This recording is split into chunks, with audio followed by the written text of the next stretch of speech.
Fan Kids! Nandito po tayo sa ating bahay ngayon, sa labas, sa ating open garden. At ito, at bagong gising tayo. Sana wala akong muta.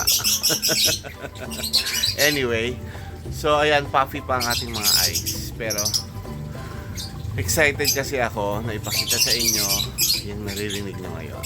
Okay? Let's go! Ayan na po! Yay! Ang ating bagong flight cage. Yan. Sa wakas, after 3 weeks, nakahanap po ako ng worker. Kasi diba, yung last time, hindi ko alam kung maaalala nyo, doon sa ating huling vlog, pinakita ko siya, pero hindi pa siya tapos. Kalahati lang yung nagawa sa kanya. Naitaas siya dyan, pero hindi siya tapos. Naitaas siya. Ngayon, ayan, tapos na po. At ayan, naikabit na yung mga houses, naikabit na yung mga accessories sa loob, at nailipat ko na yung ibon kagabi. Sobrang excited ko kagabi kahit talagang gabi na walang madilim, medyo madilim. Talagang nilipat ko na yung mga birds natin dyan. Ayan. So, tatlong klase po ng birds ang nandyan ngayon. African lovebirds, parang mga sila, nasa 16 sila o 18 sila na lovebirds, o 20, 16 to 20 African lovebirds sila. Tapos meron po akong 4 na parakeets, tapos 2 kakatail. Yan. Hindi ko po sinama yung aking mga finches kasi medyo maliliit po sila. Baka hindi po sila makasurvive sa loob, no? Unless maging na po ito. May magawa ko na yung talagang ultimate dream ko na maging itong buong area na to, maging aviary, no? So, pero hanggang hindi ko pa nagagawa yon, ayan, dyan muna sila sa flight cage. Actually, yung mga finches ko na nandun ngayon, 8 o 6 sila. Plano ko na rin silang gawa ng flight cage din. Baka hindi ko pa alam kung saang area ko sila ilalagay, pero plano ko itaas din sila. We will see kung saan ko sila mailalagay, no? Pero ito, kailangan nating i-adjust lang itong nahulog or na hulog na mga na perch. No, yun lang. And then I'm planning to see it, to show you more later, no? Pero ngayon, ayan, since katatapos lang, andito ngayon lahat ng cages nila. At andito yung dalawa yan. May plano akong gawin. Ayusin ko na yung mga halaman dito. So, samahan nyo ko habang ginagawa ko ito. Kasi nga ito ay isa sa mga magpapaluwag dito sa aking area. Ayan, yung rock na yun, tsaka itong rock na ito. Yun yung original plan ko naman, ilagay sila dito sa likod, sa ilalim. Pero lalagyan ko muna to ng parang takip, no? Okay, let's go.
So, ayan. Temporary itong mga to. Ito, for completion. Ito, final. Okay? Diyan, may ilalagay tayo mamaya. Okay? Ito, for ayos. For ayos lahat yan. For ayos. Ito feeling ko yan na yon, pero improve pa natin. Gusto ko kasi aesthetically na maganda, so we will see later, no? Kasi we have to prepare for church. Ayan, nandito po tayo ulit sa open garden. At medyo naayos pa natin ng konti ulit yung mga halaman na nandun, na ipasok, na isingit na natin dito. So nag-relocate tayo ng mga ibang halaman pa dyan. And then andito rin. And then dun din, ayan, napuno na natin yung rack na yun. Although hindi pa pala, may dalawa pang pasok pwede doon. Pinag-iisipan ko pa kung ano mga halaman yun dyan. Kasi itong mga big pots, parang i-rearrange ko yan. Apat yan eh. 5. 1, 2, 3, 4. Meron pa isa doon, 5. And then 6. So yung mga big pots na yan, parang gusto ko rearrange para either papunta sila sa tamang pwesto nila, or katulad nito si Monstera, gusto ko ilagay doon sa may pwesto, doon sa may pader, para dumikit siya. Yun, tapos basta hindi ko pa sure kung anong gusto kong gawin, kung anong pwestong maganda. Pero yun yung mga yun yung plano kong gawin. Tapos yun nga, dito ilalagay na natin yung plano kong ilagay dyan. Okay? Ayan, yan, pansin na pansin nyo agad yung aking giant sensation nilagay ko dito, dahil very happy ako, dahil first time ko nakakita ng giant flower din. Ang ganda oh. Yan, ang tagal na niyan, ngayon ko lang naipakita sa inyo. Ang tagal na niyan nakabuka dyan. Tapos yun nga, nilagay ko na siya dito sa may entrance. Ayan na. Tagal ko nang gusto siyang ilagay dyan, kasi nga gusto ko siyang ma-showcase. Pero baka ilipat ko ng paso, pero kasi matampuhin ng sensation eh. So pinag-iisipan ko pa, no? So yan yung unang giant pot natin. Okay, ang second giant pot natin ay ito, yung ating mulberry. Yan, so dito natin siya nilagay kasi para pag nagsanga siya, okay lang na pumasok yung kanyang sanga doon sa bird cage, para yon, makakain din yung mga berries if ever ng mga birds natin, no? Pero dyan at least maabot pa rin siya dyan, kaya dyan ko siya nilagay. Okay, so itong dalawa, yung dalawang gigantium ko, hindi ko pa alam kung saan ko ilalagay honestly, kasi nga gigantium, so giant talaga siya. So pinag-iisipan ko rin siya ng mabuti. Ito yung galing doon sa likod. So mamaya papakita ko sa inyo kung ano yung pinalit natin sa kanila. Okay, pati yung yung sensation galing dyan sa likod. Okay, so ito na. Diyan po galing yung sensation. So ang nilagay ko na ngayon, itong Celum. Okay, para kumbaga, itong Celum na to kasi para sa farm ko to, inihahanda ko. Lahat ng big plants na to, inihahanda ko para sa farm pag nagkaroon at nakabili na tayo. Diba? Manifestation lang, manifesting. Tapos, ayan, lipat lang ako dito sa kabilang angulo. Ayan, nandyan galing yung variegated na gigantium. Diyan ko na nilagay si Monstera. Borsigiana yata ito. So dinilagay ko siya dyan kasi para para dumikit siya sa pader if ever. Ayan, tapos ito yung kanyang bagong leaf, hindi pa naka arangkada. So ayan, so ito yung ating lanay, okay pa naman siya. Binawasan lang natin ng halaman sa lanay. Pero tanyo yung yung pinstripe hanggang dito, kita ang lalaki ng dahon. Ayan di ba? Pinstripe yan.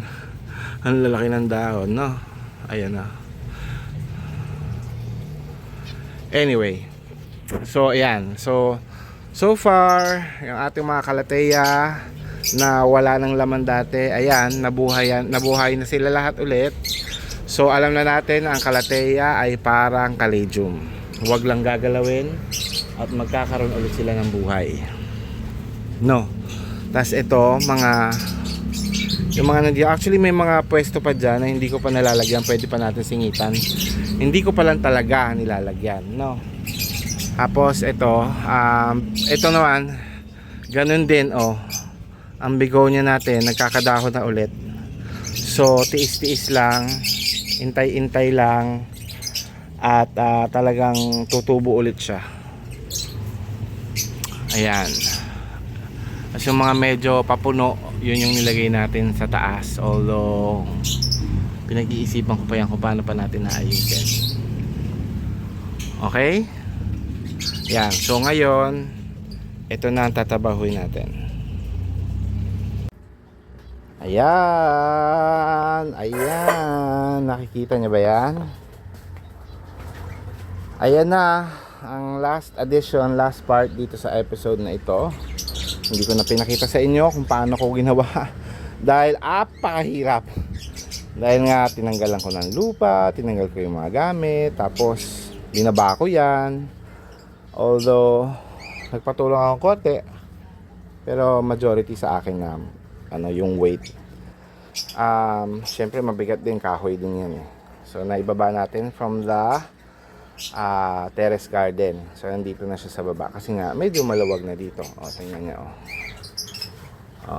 Ang laking luwag nung ginawa nating ayos dahil at pagtaas nitong bird cage, mas dalawang rack yung nalagay ko. Tamo nga itong rack na to, wala nga ako mapaglagyan dahil nga maluwag pa. Kasi ito pinag-iisipan ko pa to kung paano. Kasi sobrang laki na niya. Iniisip ko ilapag na siya para makita yung kanyang beauty, and then ito ang ipapatong natin, pero hindi ko alam pa kung saan ko sila ilalagay, no? Marami na tayong oras. Okay, so ito naman yung ayan na, sasaysad yung ating bird cage na mas malaki. Ayan, konti yung mga birds na nasa labas ngayon kasi they're happily nestled or rested na sa kanilang mga boxes, no? Sa kanilang mga bahay. So hopefully yan, they will thrive naman dyan sa kanilang bagong area or bagong bahay. So I will be ending the vlog here, no? Maraming salamat sa pagpunta nyo, and thankful ako na lagi kayo nakasuporta po sa akin, no? This is my new plant cage. Siguro magkakaroon po tayo ng episode na ipapakita ko sa inyo, ipapakilala ko sa inyo lahat ng ating mga pets. Mas closer or in-depth pagpapakilala or introduction sa inyo ng ating mga pets, no? Okay. So, thank you very much again sa ating mga sumusuporta, Plant Family, and of course, Team Promote, headed by Nori Ogani Official, at ang ating mga kaibigan dyan na sila Mama Donna.tv, Ate Josephine Pauyon, Rolly Zills Vlog, Leon Lynn's Garden, Adaid Mama E, Jeremy Hermano, Mami Luz TV.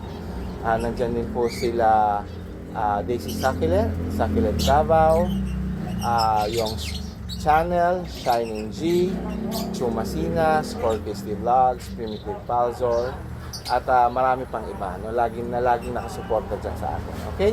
So this is Plant Tatay Barry of Antipolo saying bye, Plant Kids!